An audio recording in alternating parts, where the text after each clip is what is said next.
Fala galera, bem-vindos a mais um episódio do Cannabis em Foco. Como vocês sabem, essa série é para trazer pessoas importantes para o cenário da cannabis, da maconha no Brasil. E hoje eu estou na Cura com o Ian. Vim mostrar um pouco desse paraíso aqui no meio de São Paulo, mostrar o trabalho que eles fazem aqui, muito ligado a um estilo que eu gosto muito, o orgânico, enfim, vai além do orgânico, né? Mas isso eu vou deixar para ele contar. Obrigado por receber a gente, mano. Júnior, eu que agradeço esse interesse de vocês e a presença de vocês aqui. A gente acompanha o trabalho de vocês, queria parabenizar vocês pela qualidade de tudo que vocês estão criando. Da hora, mano. Para começar, conta pra gente aí, como começou isso aqui, como é a tua história com a cannabis, como surgiu esse estralo aí na sua cabeça para poder chegar onde a gente está hoje? Olha, tudo começou faz muito tempo atrás, né? Eu já estou com 43 anos, então fazem mais ou menos 30 anos que eu já tive contato com essa planta, né? Quando eu tinha 18 anos, né? Eu sou descendente de suíços, então sempre tive o privilégio de poder viajar, né? E conhecer na Suíça, onde a cannabis é algo muito mais comum, ter acesso à planta real, né? E que é completamente diferente da maioria das pessoas que tem essa introdução aqui no Brasil com prensado, né? Então a minha história é antiga, mas quando eu voltei dos meus estudos em 2006, eu estava aqui no Brasil e queria ter acesso à qualidade de cannabis que eu tinha fora do Brasil, né? Então eu comecei a cultivar de forma séria. E faz uns 15 anos que eu entrei, 15, 16 anos que eu entrei realmente de cabeça nisso, né? Durante esses últimos anos, eu vi meu pai doente e comecei a ver todo o movimento da cannabis medicinal acontecendo no Brasil. A Paula que é minha companheira, a gente viajou para vários lugares, do Colorado a Israel, pesquisando cannabis medicinais, vendo esse movimento acontecer, né? Tentando entender os diversos modelos. E quando a gente voltou, a gente começou a se envolver no cenário da cannabis medicinal no Brasil.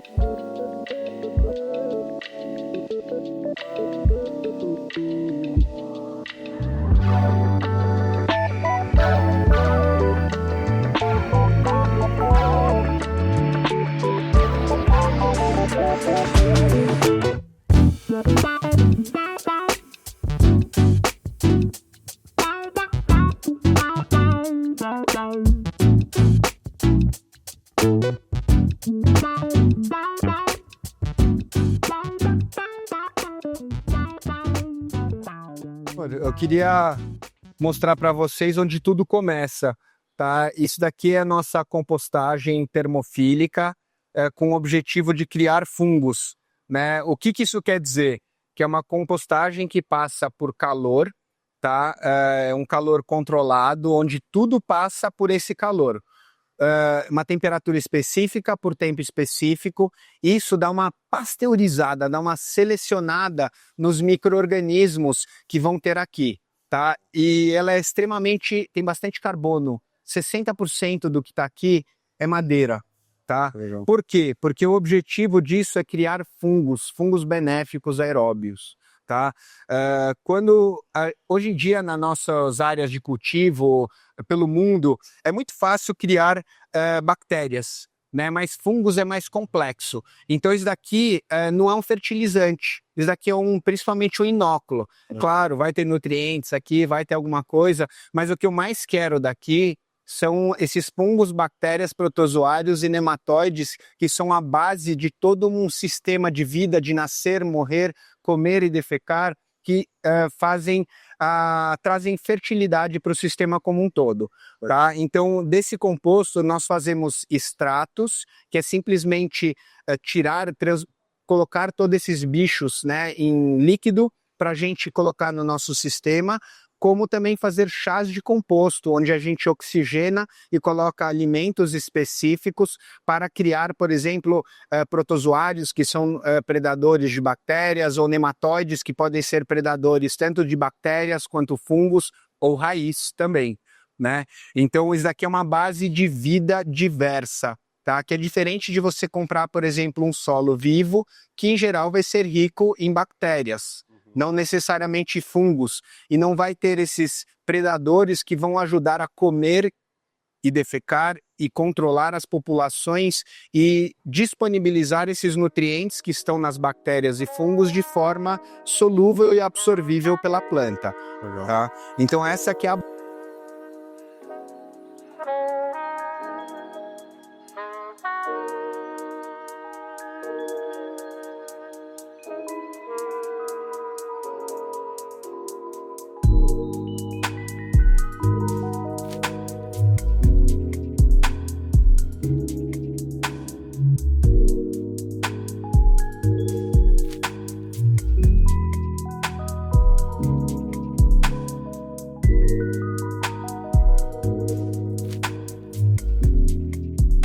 Bom, aqui a gente está na nossa sala Indoor 2, tá? A gente começou a parte da colheita.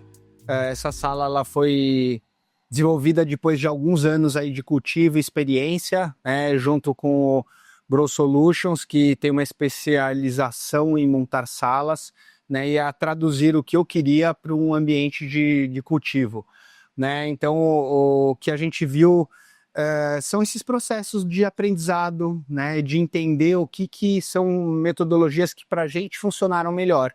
Né? O que a gente vê é que é muito importante tentar selecionar áreas para genéticas específicas. Né? A gente tem uma diversidade enorme de genéticas para o bem e para o mal. Para o bem porque a gente tem um arsenal de remédios distintos, né, que trazem efeitos distintos para os pacientes, né? O que a dificuldade disso é que a gente tem que manter, tem que cultivar, tem que conseguir colocar isso pelo menos uma vez no ano, né? Principalmente as que os pacientes mais precisam, né? Então aqui a gente está com uma planta que é uma das minhas preferidas, eu acho uma das mais bonitas, né? A Bahama Mama. Bahama Mama é uma dominante sativa, e ela, apesar de ser uma sativa, ela tem um efeito mais relaxante que a gente associa muitas vezes a índicas, né?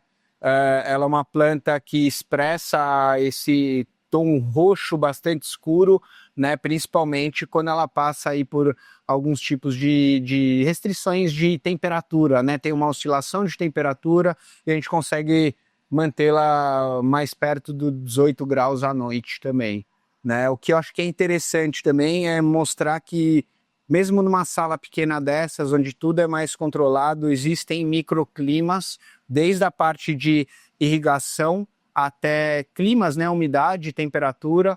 Então aqui a gente consegue ver uma planta que sofreu um pouquinho com rega, tá? E também não estava ideal em termos de clone, material genético inicial para a gente colocar na cama. Né, tudo isso é complexo.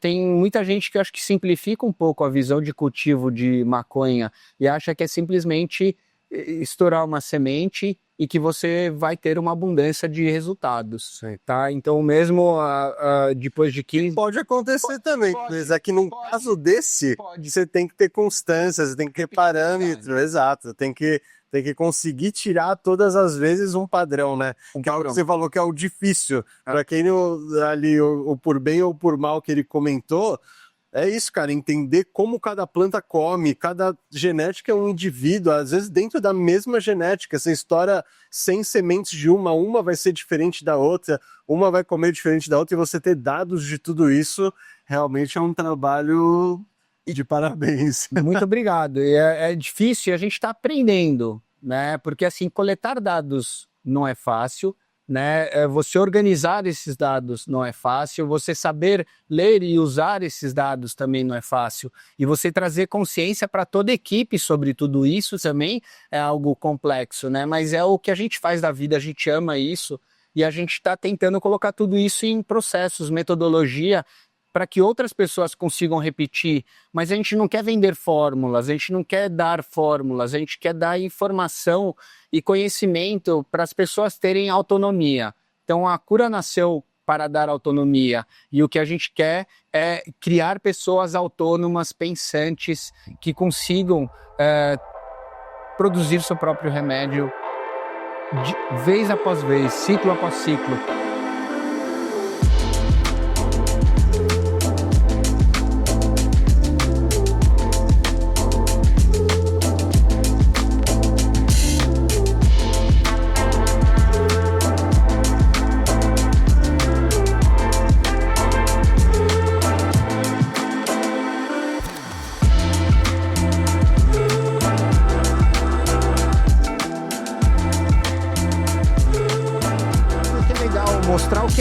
e o que é ruim. Então aqui dá para ver plantas que sofreram principalmente com rega, né? Você vê que tem um desenvolvimento sofrido. Em alguns momentos elas receberam muita água e recentemente elas receberam pouquíssima água, tá? São solos também novos, né, que não tem toda essa complexidade de vida que essas outras camas têm, e tamanho de cama faz uma diferença enorme. Normalmente a gente recomenda que se cultivem pelo menos 50 litros por planta. Tá? E não tem limite. A gente vê, né, as plantas grandes aqui, onde elas têm muito mais litragem, um desenvolvimento extremamente robusto. Falando também de novo em microclima, eu acho que é muito legal ver, aqui tem esse triângulo, esse L, né, na sexta-feira passada elas estavam muito bonitas, nesse final de semana a gente deixou sem rega, porque semana passada teve uma chuva muito grande que inundou um pouco as camas de baixo para cima, tá? E aqui nesse canto bate mais sol, então fica mais quente, né? Fica mais seco, acelera mais o metabolismo das plantas, elas tomam mais água também. E aqui encharcou também um pouco menos, tá? O que aconteceu pro resultado? Secou demais. Dá para ver que as plantas sofreram, e isso aconteceu de uma sexta-feira para uma segunda-feira. Tá? Então a gente pode esperar uma leve diminuição em termos de rendimento dessas Jack Herer, infelizmente, né? Mas agora a gente está voltando a equilibrar um pouco essa parte de rega.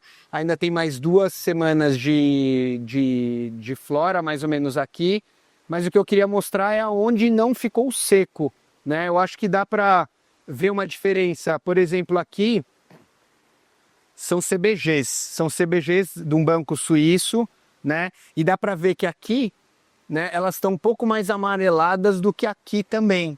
Esse canto da cama, ele ficou extremamente saturado e aqui bate menos luz, menos sol, né? Então a evapotranspiração, o fato da planta chupar água pela raiz e jogar na atmosfera ficou mais lento, né? Então aqui também, ó, mais úmido, elas ficaram um pouco mais verdes, e aqui onde secou dá para ver que elas começaram a mostrar um pouquinho mais de sinal de estresse e que aconteceu por falta de água, né? Ó, isso daqui é muito legal, ó, a diferença disso ou disso, né?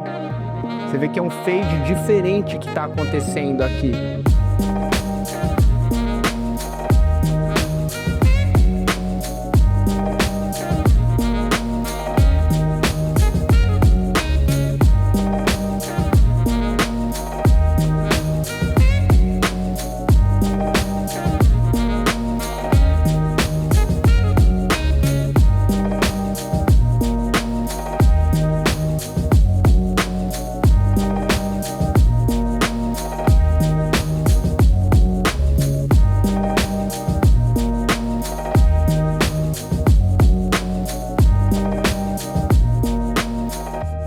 Chega pacientes de todos os níveis de conhecimento, né? Chega quem acabou de escutar em algum lugar e quer começar a entender, ou pacientes que já estão com a sua receita médica, com o seu laudo, procurando a gente. E o nosso principal canal de atendimento é o WhatsApp da Cura, que acha facilmente nas redes sociais ou no site. A gente vai deixar para a galera aqui. Legal. A gente dá principalmente 4 tipos de apoio, que é ajudar o paciente a encontrar o médico que vai acompanhar esse tratamento dele, que é super importante, né? São poucos médicos ainda que prescrevem, tem muitos, mas ainda são poucos, considerando o número total, né, de médicos. Acho que é em torno de 2 a 3% ainda. Então, encontrar esse caminho médico com o paciente. O apoio jurídico, a gente incentiva muito o autocultivo, então o paciente que cultiva tem um benefício para o seu tratamento absurdo, porque gera interesses, gera estudo, gera participar de comunidades. Então, tem muitos benefícios, para além, gera você entender o tempo de uma planta do jeito acelerado que a gente anda hoje em dia. Então, a gente apoia muito com quem... Desculpa, e esse paciente que ele é cultivador, como que é a trajetória dele? Ele vem aqui, vocês trocam uma informação, enfim, é mais nesse lado da educação, ou existe uma uma troca? Da educação e da parte de processos jurídicos, né? De montar os processos. Então, assim, hoje no nosso sistema interno, o paciente que se cadastra com os dados médicos, laudo, receita médica, ele recebe uma ficha de inscrição com a minha assinatura, já meio automatizado, que ele pode incluir no habeas corpus dele. A gente ajuda, a gente tem muito apoio do pessoal da Rede Reforma, então já tem um documento, um roteiro com todos os documentos que o paciente vai precisar nesse habeas corpus dele. E outra linha de raciocínio assim, que a gente defende muito é o cultivo coletivo de autossubsistência. Então, pequenos grupos de amigos, familiares, pacientes que cultivem junto para a sua subsistência. Não precisa atender terceiros, né? Você pode atender terceiros mais para frente. Isso é um processo. Então, isso tudo a gente está mapeando para ensinar na escola, porque é o que a gente acredita da liberdade dessa planta, de reparações históricas, sociais e raciais, né? Ela não pode estar só como uma commodity. Ela não é uma commodity, principalmente quando a gente está falando de medicina. Então, a gente entende também a nossa importância de ter acesso a informações, a ótimos profissionais relacionados ao mundo da maconha e criando toda essa metodologia e esses caminhos para ajudar a traçar, a abrir caminhos para os próximos que estão vindo. E está vindo muita gente. Legal. Então, essa é uma parte que eu também vou mapeando, parte jurídica, financeira, contábil, porque tem muita regrinha, né? Sim. Resumindo, vocês, além de uma associação e fornecer o medicamento, vocês são uma rede de apoio, né? Uma rede para poder fortalecer. E é muito importante, porque quem está dentro dessa bolha, que é pequena, né? Entende a dinâmica, mas quem está por fora e está sozinho, acho que vai ter gente vendo a gente aí que tem vontade, mas não tem um amigo que cultiva, não conhece um advogado, não conhece um médico, pode chegar aqui Exato. E conseguir já um grupinho. A gente faz essas pontes mesmo entre profissionais, tem essa parte de educação, que daí a gente certifica para HC, que ajuda também, né, tanto em cultivo, extrações, que também ajuda, né, em montar essa documentação. E a parte com a própria medicina também, que é fornecer óleos vaporizáveis, que a gente está começando. E assim, temos um limite, não conseguimos atender todo mundo. A gente vai se estruturando, tentando abraçar ao máximo, mas muitas vezes a gente indica para outras associações. Legal. A gente faz parte da federação, né, da FACT, Federação das Associações de Cannabis Terapêutica, né, do Brasil. E então são várias, são já centenas de associações acontecendo no Brasil. E é muito importante todas serem redes de apoio, né? Porque vira e mexe a gente escuta a notícia de que presidentes de associação ou diretores de associações são presos e os cultivos todos cortados e destruídos. E não pode estar acontecendo isso, né? A gente está no meio de uma regulamentação que está demorando pra caramba para acontecer. Então, assim, ter uma rede de apoio é fundamental nesse momento.